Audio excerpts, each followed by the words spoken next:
생활에 보탬이 되는 친절한 경제 시간입니다. 지난주에 정부가 집값을 잡기 위해 고강도의 부동산 대책을 내놨는데요. 그런데 무주택자를 위한 사다리를 치운 게 아니냐 이런 불만도 나오고 있습니다. 네, 전세 대출을 받은 사람이 아파트를 사면 대출을 회수한다는 내용이 논란인데요. 이번 부동산 대책에 대해서 박대기 기자와 함께 자세히 알아보겠습니다. 박 기자, 많이 헷갈리는 부분이 이미 아파트를 산 사람이 전세자금 대출을 받거나 연장할 때 이 대출이 회수되냐 이 여부인데 어떤가요? 네, 이미 아파트를 산 것에 대해서는 이번 대책이 적용이 되지 않습니다. 네. 이번 대책은 앞으로 아파트를 살 분에 대해서만 적용이 됩니다. 7월 중순에 시행이 되는데요. 전세 대출과 투기 과열지구의 3억 원 이상 아파트 구매 이 두 가지 행위를 모두 시행일인 7월 중순 이후에 하는 때만 규제 대상이 됩니다. 기존에 아파트가 있는 분들은 새로 전세 대출을 받거나 심지어 만기를 연장하더라도 문제가 없습니다. 이렇게 기존 구매자는 갭 투자가 의심되더라도 규제를 적용하지 않다 보니 사다리 걷어차기 아니냐 말이 나오는 것입니다. 다만 시가 9억 원 초과 아파트 보유자나 다주택자의 경우에는 종전 규제에 따라서 전세 대출이 제한됩니다. 네. 자, 그러면 기존에 전세 대출이 있는데 7월 중순 이후에 아파트를 사게 되면 이게 좀 제한이 되는 겁니까? 그분들도 이제 원칙적으로는 제한이 되지 않습니다. 예. 전세 대출과 직구매 두 가지 모두가 시행일 이후에 있어야만 규제 대상이 됩니다. 다만 새로 아파트를 샀는데 전세 대출 만기가 돌아오면은 거기서부터 더 이상 연장은 안 됩니다. 네. 앞으로는 집을 사면 거기 들어가서 살라는 그런 뜻입니다. 네, 정리를 해보자면 7월 중순 이후에 아파트를 사고 또 동시에 또 7월 중순 이후에 전세 대출을 받거나 연장하는 분들 이런 분들만 대출 회수 대상이라는 그 말씀이시죠? 네, 그렇습니다. 그런데 그런 분들도 좀 보호받는 예외가 있습니다.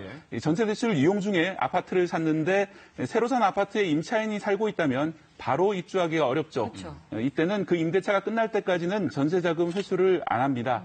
다만 예외의 예외로 임대차가 끝나기 전에 아파트 구매자 본인의 전세 대출 만기가 먼저 들어오면 이때는 대출 회수가 됩니다. 정리하면 7월 중순 이후 전세 대출과 아파트 구매를 하는 분들은 이렇게 됩니다. 만약 새로 산 아파트에 임차인이 있으면 그 임대차 기간과 자신의 전세 대출 기간 중에 먼저 다가오는 기간에 맞춰서 대출이 회수됩니다. 이번 대책에서 구매 시점은 소유권이 넘어오는 시기, 즉 등기 이전이 완료되는 날을 가리키는데요. 아파트 분양권을 사더라도 등기를 받는 날까지는 전세 대출 회수가 안 됩니다. 또 직장이나 자녀 교육 때문에 불가피한 경우에는 전세 대출이 가능한 경우도 있습니다. 자, 이런 규제가 모든 지역에 해당되는 게 아니라 일부 지역에만 해당이 되는 거죠? 네, 그렇습니다. 투기 과열지구로 지정된 지역에만 해당이 되는데요. 지도에서 보면 서울에서부터 남쪽으로 경기도 화성시까지, 경기도 화성시 동탄 2지구까지, 그리고 대구 수성구와 대전, 세종시 일부 지역이 바로 이 투기 과열지구에 해당이 됩니다. 그리고 아파트가 아닌 다른 주택은 해당이 없다는 점도 말씀드립니다. 네. 이번 대책에 대해서 이런저런 불만이 여기저기서 나오고 있는데 정부가 대책을 또 마련하고 있죠? 네, 그렇습니다. 가장 먼저 나오는 불만이 이제 풍선 효과인데요.